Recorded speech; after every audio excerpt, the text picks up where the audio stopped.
আমাদের ছোটবেলা কতই না সুন্দর ছিল। হাসি ঠাট্টা খেলার ভিতরেই সময় কেটেছিল। ধুলাবালির সাথে কাদা ছিল আমাদের সঙ্গী।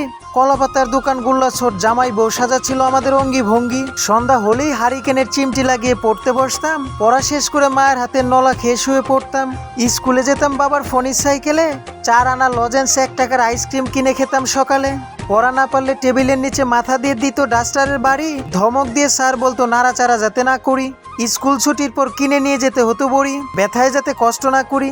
স্কুল ছুটি হলেই গাইতাম গান, ফিরে পেতাম নিজেদের প্রাণ। আসার পথে খেতাম ডায়া ফল, সেটা খেতেই বের করতো বন্ধুদের দল। ছিল না কোনো চিন্তা, ছিল না কোনো আশা, শুধু ছিল বাবা মায়ের প্রতি ভরসা। খেলতাম বিকালে স্কুলের মাঠে, বাতাসা খেতে বাজারে দিন যেতাম হাটে। এখনকার ছেলে মেয়েদের কাছে বলতে গেলে আমাদের যুগ, তারা বলে তোমাদের ছিল অ্যানালকের যুগ।